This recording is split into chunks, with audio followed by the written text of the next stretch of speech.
Ang tagapagmana ng pag-atake sa Huyen Vukots. 8 bahagi ay ang CA Campus. Kamatayan niyang Celestial Hukbo. Sinusubaybayan na ngayon ng CA. Hindi siya maaasahan ng top 9. Iyan ang daya ng 6 na hari ng langit. Kung makakaisip ako ng paraan para kumbinsihin siyang sumama sa akin. Kung ito ay ang lumang paaralan niya. Hindi naman sa walang panalo. Ito ay pilikmata. Dito rin kayo magkikita. Ang kapalaran ng Diyos ay tinutukoy. Kahit na ang sitwasyon ko ngayon. Ngunit hindi ito ang pangalang si pagkakamali para sa isang kabayo. Maaaring maging katumbas ng kanyang essay. Higit pa. Ang pilikmata ng ginang ay nailigtas ng yumaong paaralan ng si Ikea. Ni hindi ko nga kilala ang totoong mukha niya. Kailangan kong ipaalala sa kanya. Naghihintay na ilantad itong sinungaling na binataye. Sasamahan ko siya. Sinaunang dragon fruit. Demon na walang kamatayang katawan. Pagkatapos kong mag-practice. Baka maging babaeng may glow siya. Napakatalino. Itigil mo na ang nangyayari. Nasa labas silang dalawa na nakikipaglaban sa guy. Ikaw ang bumitaw sa kanya. Sabi ko hayaan mo na siya. Kakaiba, malinaw naman sa pagkakataong ito ang kapangyarihan ay mahusay. Pero hindi ako nasaktan. Fucking impyerno. Kung napansin ko ng mas maaga.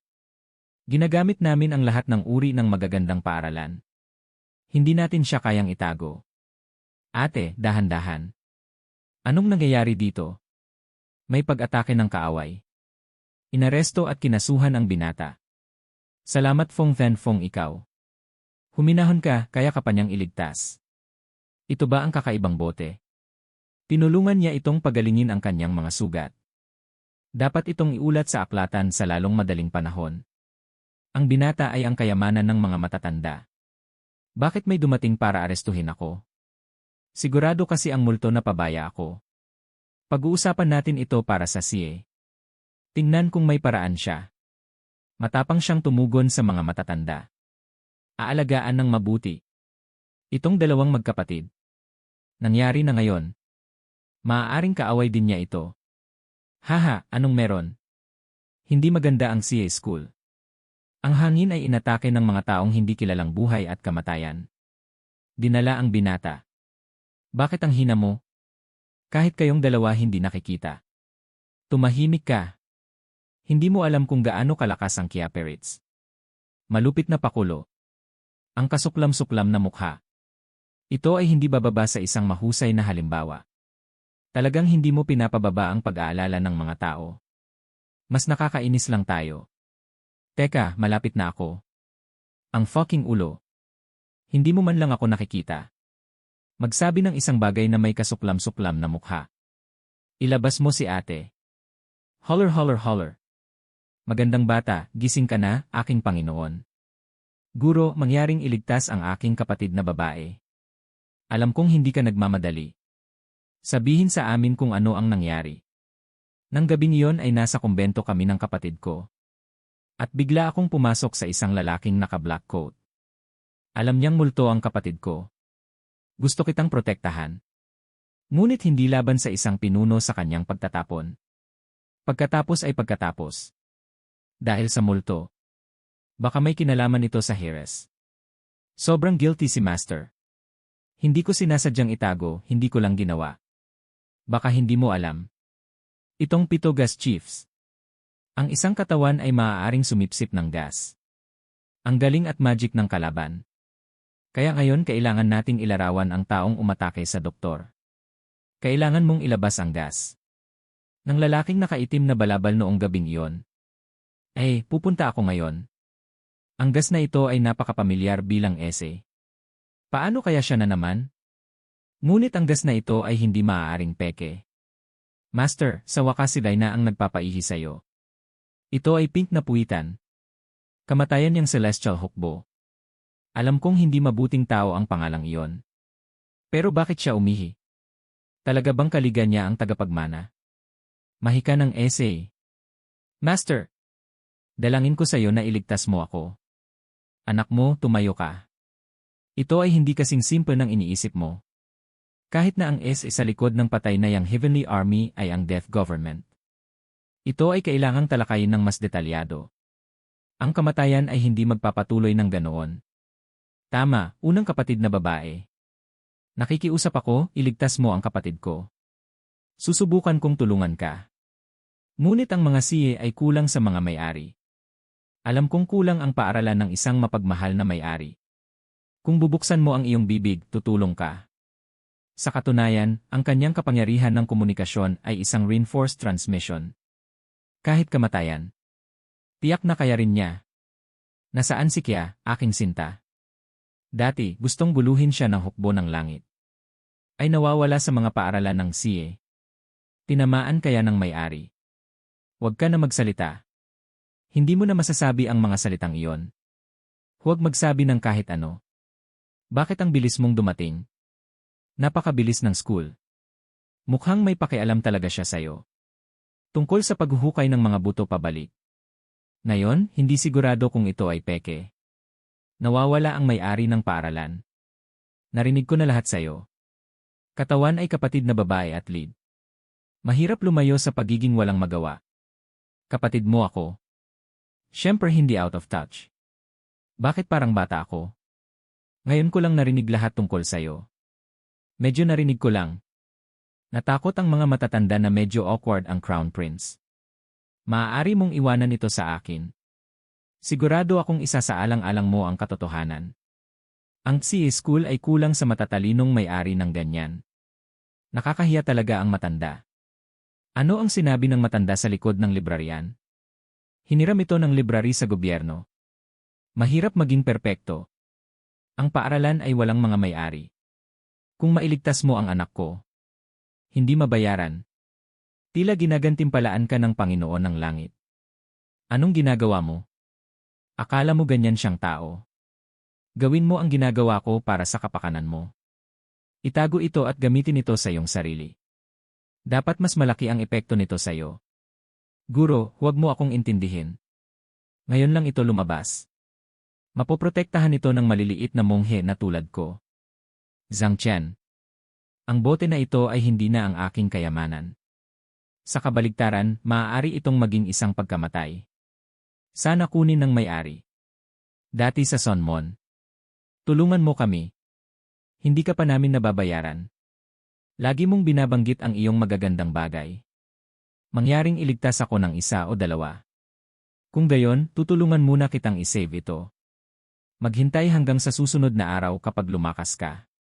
Sayang naman ang komportable mo. Gusto kong magpakitang gilas. Ikaw at ako ay may sakit din. Ang bawat isa ay may kapatid na babae na nag-aalala sa kanila. Paghahatid ng kwento. Inalis ako ng Panginoon ng mga hukbo ng langit. Opo, Ginoo. Nagdudulot lang ito ng mas maraming problema sa akin. Ibaba ang tasa. Yan ang nainom ko. Ang hirap uminom, galit ka. Mukhang galit na galit ang umutot ko. Hindi naman ganoon kalaki ang apoy. May trabahong gagawin dito. Huwag kang masyadong mamimiss. Fuck off, sinong mamimiss sa'yo? Pinakamabuting hindi na kita makita muli. Sinaunang bansa ng Huyenvu.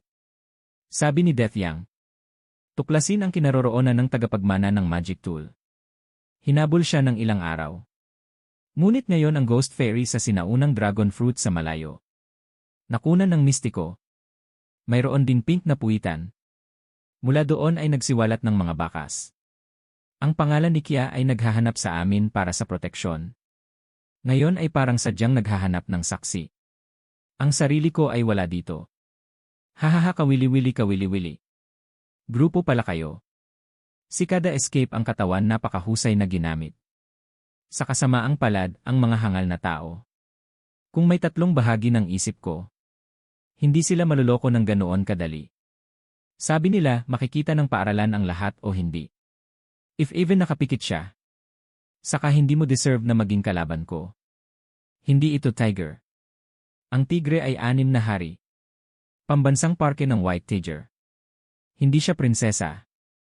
Main walang prinsesa kamahalan. Manatili kung nasaan ka at kainin ang isa sa mga daliri ng hari. Ang lumang lie Great Sound Soul sa intersection. Ang kalsadang ito ay halos ganap na malinis. Napakagaling namin. Tamad na tamad ang mga babaeng electric eye. Ang salitang ito ay hindi maaaring itapon sa paligid. Main walang prinsesa. Kirlay ko din. Pero parang hindi masyadong tahimik lately. Balita ko na huli na ang ghost fairy ng sinaunang dragon fruit. Pati tatay mo iniwan ka. Lumang bansang tatakbo. Kahit na ikaw ang pinuno ng mundo. Upang maging responsable. Ang bata ay itinuturing na isang piraso ng chess. Balita ko may kinalaman ito. Prinsipe yang ng langit. Sabi mo nakikipagtulungan siya. Kasama ang bone joint na nagdudulot ng gulo o hindi. Kahit na ang buto ay tagapagmana rin ng mahika. Tama ka. Ito ay dahil sa pangalang Kya. Na-miss mo ako ng isang dakilang pag-ibig. Don't you worry, wala siyang babayaran. Imposibleng maging walang hiya. Nasa lugar din ang iye. Oras na para sa ngipin. At tinanong siya ng kanyang ina kung gusto niyang kumain ng cornbread. Hindi ka maaaring magkaroon ng cornbread. Pagkatapos ng pagsasanay na ito, tatapusin ko ang aking pagsasanay sa iyo. Dalawa na wala ng asawa at anak sinundan mo ako ng maraming araw. Ano ang layunin natin? Hinangaan ko lang ang dakilang pangalan ng siyam na marangal na babae. Matagal ko nang hinahangaan si Cho. Kaya huwag kang matakot sa akin. Ako ay isang mabuting tao. Walang dahilan ay walang halaga. Hindi iyon ang dahilan kung bakit mo ako sinundan. Kakaiba. Bakit pakiramdam mo may nararamdaman ka? Pamilyar. Siguro naaalala pa niya na dinilaan ko ang pilik mata niya. Siyempre siya. Baka ang clumsy mong expression. Napakatapat ng pakiramdam ko. Kalimutan mo na kung bakit mo ako pinuntahan. Hindi lamang niya itinuloy ang aking walang galang na pag-ugali. Kinakausap mo ako ng mahina. Kaya kahit anong mangyari, talagang poprotektahan ko ang aking anak na babae. Ang tunay na Diyos ay may sasabihin sa iyo. O anong nangyayari? Alam kong mahirap kang tanggapin. Pero kailangan mong magtiwala na hindi kita sasaktan. Out of concern sa kaligtasan niya. Gusto kong sabihin sa iyo ang isang sikreto. Ito ay tungkol sa katayuan ng tagapagmana ng mahika. Alam ko na ang prinsipe ng langit ay ang ama ng mga buto. Mali ang pangalan ng buto niya. Ang tunay na tagapagmana ng mahika ay ibang tao. Ang tagapagmana ng magic power ay talagang ang lumang paaralan. Ang lalaking iyon ay isang peking sinungaling, layuan mo siya. Napakadelikado niya. Dahil hindi siya nagulat. Hindi ka naniniwala sa akin. Dahil lagi naming alam yon. Wala kang ebidensya. Maaari itong maging walang batayan. Sinisiraan nito ang aking kadalisayan, hindi ba? Ikaw ang prinsipe ng mga buto. O tawagin kang gawain sa pagpapakain ng kabayo. Ikaw. Paano mo malalaman ang sikretong ito? Alam ko ang lahat tungkol sa iyo. Ang aming mga intensyon ay kasing linaw ng palad ng aming mga kamay. Higit pa sa sitwasyon mo ngayon. Yun din yung arrangement namin. Siyempre, nasa school ka. Mayroon kang masamang reputasyon sa mahabang panahon. Sa totoo lang, sobrang kinakabahan din kami. Kaya ngayon pumunta ako para tulungan kang libre. Itinaya ko ang buhay ko kasama ka. Hinihintay na lang kitang lumabas, anong nangyayari? Siya ang diyosa ng siyam na dakilang bansa. Anong problema mo? QQ. Iligtas kasama ang Bond Business Ghost Heiress dito. Halika dito. Ano ang tagapagmana ng magic power na sa Huyenyu Ancient Country? May pangalan ka ba niyan? Yan ang magic here. Hindi naman ganoon. Nakolekta na namin ang puwersa. Pilik mata para sa essay. Kung ang iyong taksil ay nagpapalaki ng mga pakpak ngayon, mahirap makatakas. Dapat kitang patayin. Hugasan ang kahihiyan para sa Yellow Mountain. Prince, bakit ka nandito? Hahanga-hangang essay. Hindi nagtagal ay narinig ko na ang Huyenvu Ancient Kingdom ay may natural na pride na nasira.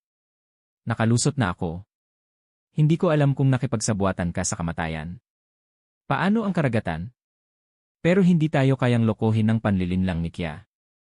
Ang Adida Buddha ay masyadong mabigat sa mga kamay ng may-ari. Bitawan mo ang berdugo.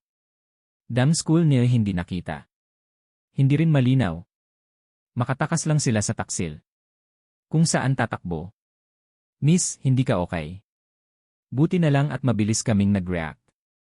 O kaya, naabot niya ang panganib. Kim Zen, isa kang monghe. Huwag doon para hilingin kay Han na maging mabait sa mga babae. Sumunod ka sa akin, sundin mo itong masamang tao. Master, huwag magsalita ng walang kapararakan. Kakaiba kung paano siya naglakas loob na kumilos sa lungsod. Totoong laging active ang Magic Heiress. Bakit ka nagtatrabaho ng ganyan? Si hindi rin ay tanga din. Tapos na ang kwento ngayon. Kung gusto mo ito, mangyaring i-click ang like button.